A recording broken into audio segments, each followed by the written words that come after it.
Foundation engineering does require the use of some very interesting machines. And here we have a model of one of them. It comes in a high quality presentation box and there's a picture of the machine. And in tiny writing it says BCS 185 and then it says it in really big writing. And BCS stands for Bauer Cutter System and the model's made by Conrad. Let's weigh it up. It is a heavy box and on the weighbridge it comes in at 7 pounds and 1 ounce. What is 3.2 kilograms. It's time to open the box and see what's inside. We start with a booklet, which we'll see in a moment, and there's nice black foam rubber which protects all of the parts of the model.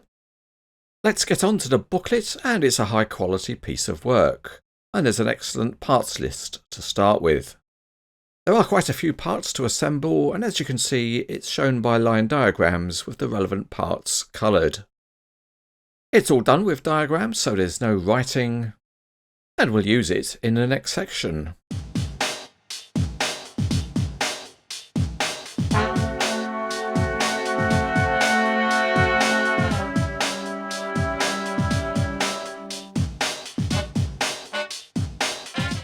The model comes in a stripped down configuration, so we'll start by just adding a mirror, and that just clips onto the grab rail.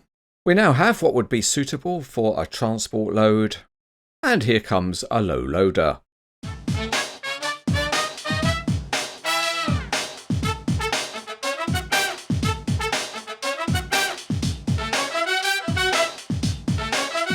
Now we're on site, we can begin the assembly proper, and we'll start by raising the boom support and pinning it into position.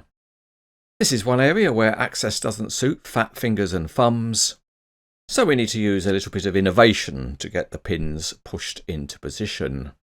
Following the manual, the next part to install is the giant hose reel, and as usual for Conrad models, plastic bolts are used. This part, which is the hose reel and winch, would also make a good transport load. And here we're using a pair of pliers to insert the plastic bolts. While we're at it, we'll take off the temporary tape that's there to keep the rope in good order, and this will be ready for the reeving up later. On the cab side there's a variety of pieces of furniture to install, and that begins with the walkway in front of the cab. It's always good to blow off, and to do that we can install the exhaust pipe up on the roof of the machine. And there are also some safety handrails to fix in. Lastly, on this side we have some steps to fit into the crawler track frame. The next part contains the reel for the hydraulic hoses, and again it's another good transport load. It is the equivalent of the boom foot, and it fits into the bottom support of the machine. Again, it's plastic bolt time, and it can take some effort to push them in properly. The next part is the outlet hose from the big hose reel. It loosely clips into the back of the machine, and the free end of the hose gets pushed into the centre of the hose reel. But to keep the end clipped in place, you really need to add the counterweight, and this is nicely made in separate pieces, and each one hooks onto the back of the machine. With the counterweight installed, we'll assemble the rest of the boom. Again, these pieces would make good transport loads. To join them up, they hook together and then get pinned. We then complete the boom assembly by attaching it to the boom foot. To ensure the hydraulic hoses run smoothly over the boom, there's a blanking plate which gets fitted over the connection. With the main assembly of the machine now done, we can make the necessary hydraulic connections. These always give a machine like this an interesting appearance, and the hoses themselves are made of soft material. The first piece has 3 connections, one to the giant hose reel, and then there are 2 connections to the main winch. The hoses have small eyes at the end, and they just push over the connection points. The next bank of hoses run to the hydraulic hose reel on the boom, and it initially clips on underneath.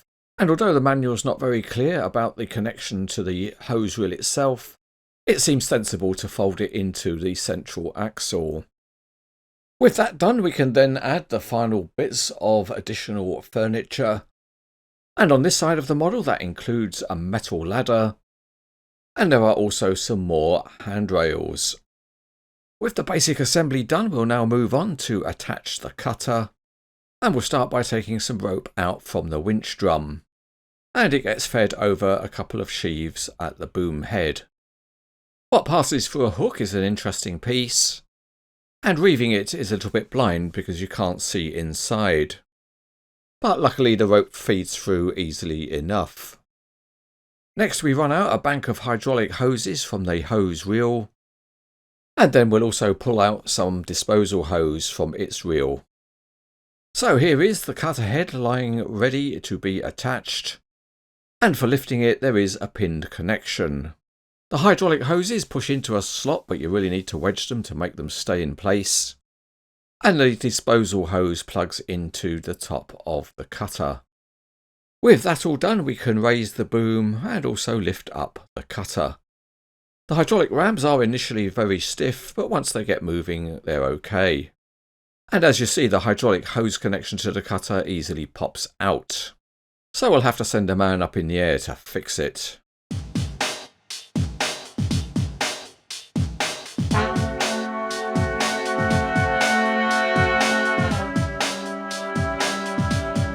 Let's weigh it up again.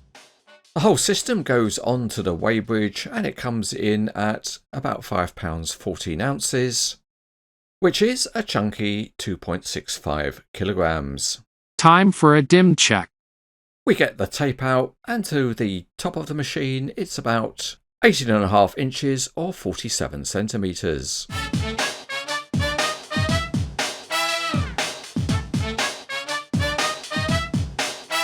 Starting underneath, and the detailing is fairly simple on the undercarriage and the body. And you can see the casting of the metal crawler tracks. The crawler track frames look pretty good, with some nice casting details and the metal access steps. Moving on to the cab, and there are textured metal walkways outside, and a robust grab rail. Up on top there's a plastic protection frame and lights at the front. The cab windows are nicely delineated. The interior of the cab is a plastic moulding and you can see the joysticks. There's a door handle and a metal ladder behind. And up on top of the body there are textured walkways. The detail is enhanced by sharp graphics. And some have also been used for the panel handles. At the back the counterweights are nicely decorated. And that continues around to the other side of the machine. And again, ladders and handrails are all metal. There are some plastic parts like this hose valve, and the colour match is slightly off. One thing that's really nice on the model is that the big hose drums are metal. And that also applies to the winch assembly. The hydraulic hose reel is another nicely formed metal part. And the main boom rams have plastic jackets. The boom itself is pretty much all metal, and the guides for the hydraulic hoses are pleasing details. At the boom top there are metal guide pulleys for the hoses, and metal sheaves for the hoisting rope. Moving on to the cutter, and it is a heavy part, and plastic is used for the guide plates. And again the colour match is very slightly off. Within the cutter frame various components have been modelled, and at the bottom the cutter heads are modelled in plastic, and again the colour match is slightly off.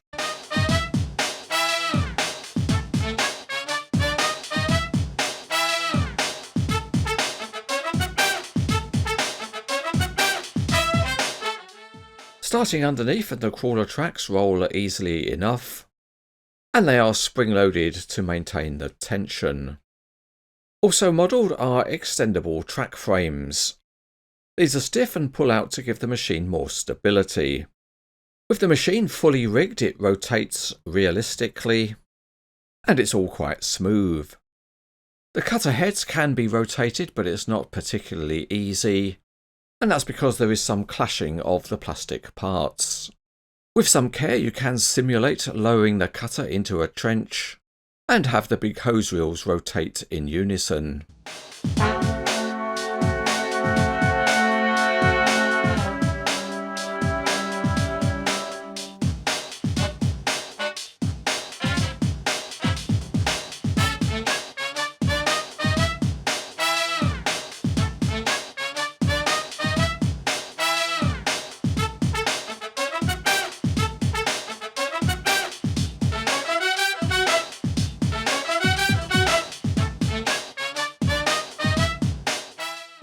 This is a very robustly made model of the Bauer BCS 185 by Conrad. A big plus point is that it breaks down into components just like the real machine, so it's great for use as transport loads. The level of detailing is also high, and the flexible hoses give a realistic and authentic look. The main functionality works well, and overall it's an impressive model which is rated as excellent.